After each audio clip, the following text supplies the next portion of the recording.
जय श्री राम। आप सभी का इस चैनल पर स्वागत है।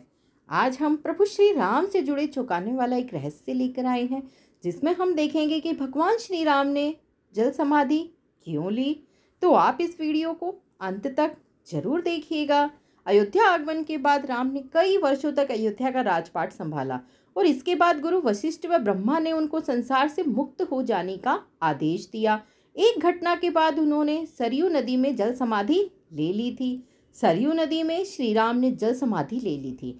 अश्विन पूर्णिमा के दिन मर्यादा पुरुषोत्तम राम ने अयोध्या से सटे फैजाबाद शहर के सरयू किनारे जल समाधि लेकर महाप्रयाण किया। श्री राम ने सभी की उपस्थिति में ब्रह्म मुहूर्त में सरयू नदी की ओर प्रयाण किया और उनके पीछे थे उनके परिवार के सदस्य भरत, शत्रुघ्न, उर्मिला, मांडवी और श्रुतकीर्ति। ओम का उच्चारण करते हुए वे सरयू के एक जल में एक एक पग आगे बढ़ाते गए और जल उनके हृदय और अधरों को छूता हुआ सिर के ऊपर चढ़ गया। भक्तों, क्यों ली जल समाधि? यमराज ये जानते थे कि भगवान की इच्छा के बिना भगवान न तो स्वयं शरीर का त्याग करेंगे और न शेषनाग के अंशावतार लक्ष्मण जी। ऐसे में यमराज ने एक चाल चली। एक दिन यमराज किसी विषय पर बात करने भगवान राम के पास आ पहुंचे। भगवान राम ने जब यमराज से आने का कारण पूछा तो यमराज ने कहा कि आपसे कुछ जरूरी बातें करनी हैं। भगवान राम यमराज को अपने कक्ष में ले गए। यमराज ने कहा कि मैं चाहता हूं कि जब तक मेरी और आपकी बात हो उस बीच कोई इस कक्ष में ना आए। यमराज ने अपनी बात को आगे बढ़ाते हुए कहा कि अगर कोई बीच में आ जाता है तो आप उसे मृत्युदंड देंगे। लक्ष्मण उनके सबसे आज्ञाकारी हैं, इसलिए उन्होंने लक्ष्मण जी को पहरे पर बैठा दिया।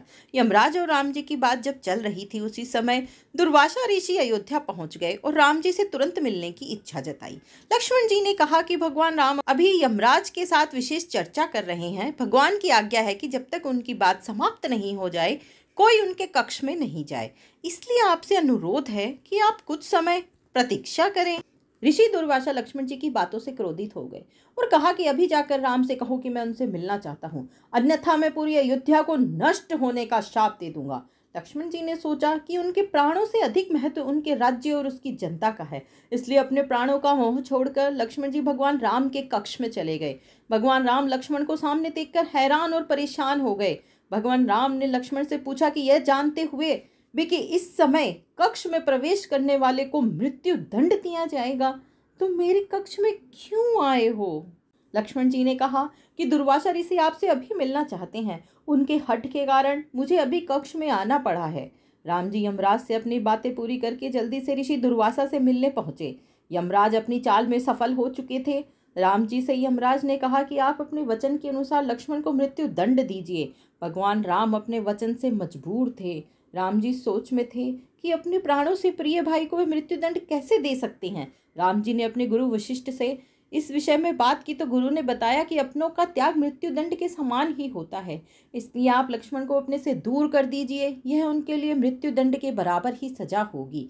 जब राम जी ने लक्ष्मण को अपने से दूर जाने के लिए कहा तो लक्ष्मण जी ने कहा कि आपसे दूर जाकर तो मैं यूं भी मर ही जाऊंगा, इसलिए अब मेरे लिए यह उचित है कि मैं आपके वचन की लाज रखूं। लक्ष्मण जी भगवान राम को प्रणाम करके राजमहल से चल पड़े और सरयू नदी में जाकर जल समाधि ले ली।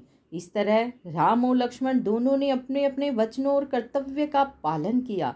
इसलिए कहते हैं, रघुकुल रीति सदा चली आई, प्राण जाए पर वचन न जाए।